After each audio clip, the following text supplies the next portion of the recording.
ভোটের সময় এই সব গ্রামের সব যুবকেরা ছুটে বেড়ায় আর বলে উমুকের চরিত্র ফুলের মতো পবিত্র, জেনে শুনে যদি একটা গম আত্মসাৎ করে থাকে জান্নাত লাভ করতে পারবে না তাহাজ্জুদ পড়ে।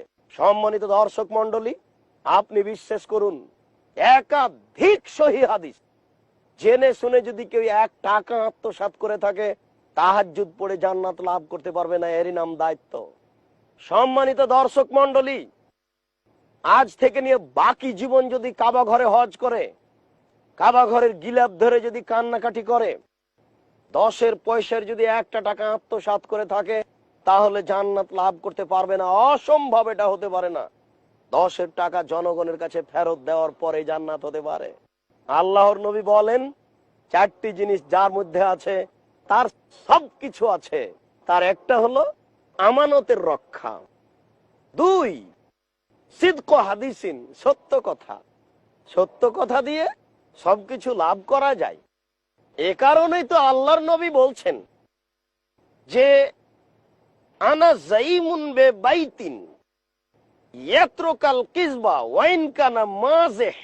কেউ যদি মিথ্যাকে ত্যাগ করে, এমনকি মজাক করে হলেও, তাহলে আমি মুহাম্মদ সাল্লাল্লাহু আলাইহি সাল্লাম তার জন্য জান্নাতের মাঝামাঝিতে একটা ঘরের ব্যাপারে জিম্মেদার।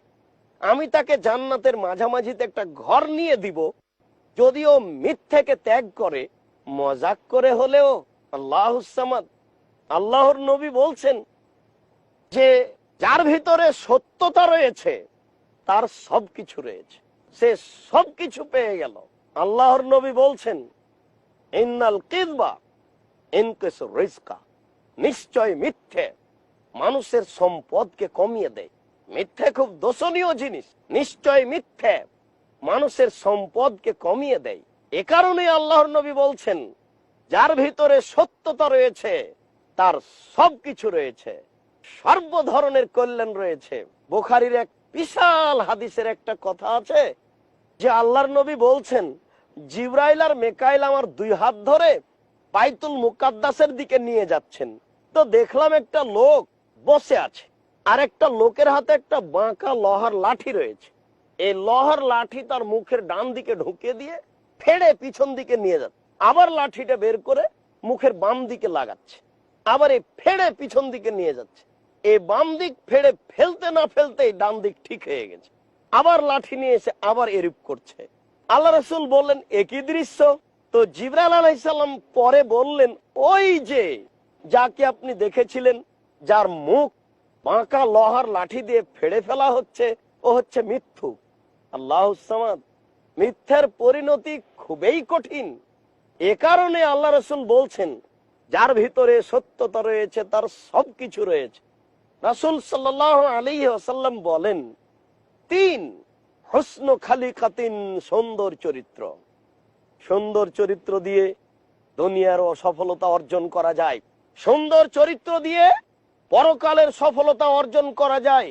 সুন্দর চরিত্রই মানুষের জীবনে সবকিছু। সম্মানিত দর্শক মন্ডলী, আমরা আপনাদের কাছে আন্তরিকভাবে অনুরোধ রাখবো যে এই সুন্দর চরিত্র যে কোনো মূল্যে অর্জন করতে হবে। রাসূল সাল্লাল্লাহু আলাইহি ওয়াসাল্লাম বলেন যে মানুষের উপার্জন করা খুব কঠিন হয়ে যাবে। তিনি বলছেন ইয়াতি আলা নাসে জামানুন লা ইউবালিন নাস মা খাজা মিনহু আমিনাল হালাল আমিনাল হারাম। মানুষের উপার্জন এমন হয়ে যাবে যে মানুষ ভাবতে পারবে না কোনটা বৈধ আর কোনটা অবৈধ। এ কারণেই তো আল্লাহর নবী বলছেন তামাতুন ওয়া ইফাতুন ফি তামাতিন, বৈধ রুজি যার 4টে জিনিস আছে তার সবকিছু আছে। সম্মানিত দর্শক মন্ডলী, কত যে উপার্জনের প্রযুক্তি বের হয়েছে, কত ডেস্টিনি, কত জিজিয়ান, আর কত লাইফ ইন্স্যুরেন্স, আর কত শেয়ার ব্যবসা, অসংখ্য প্রযুক্তি। এ কারণে আল্লাহ রাসূল বলছেন যে তোমরা দরিদ্র হয়ে যাবে, গরিব হয়ে যাবে, এই ভয় আমি করি না। তোমরা ফকির হয়ে যাবে, এই ভয় আমি করি না। আমি যেটা ভয় করছি সেটা হচ্ছে পৃথিবীকে তোমাদের সামনে তুলে ধরা হবে, তোমরা পৃথিবী উপার্জনের পিছনে লেগে যাবে, দেখতে পাবে অসংখ্য প্রযুক্তি পয়সা উপার্জনের। তোমরা বৈধ অবৈধ হিসাব ছাড়াই লেগে যাবে, তখন পৃথিবী তোমাদেরকে ধ্বংস করে দিবে, যেমন ভাবে পূর্বের মানুষকে ধ্বংস করেছে।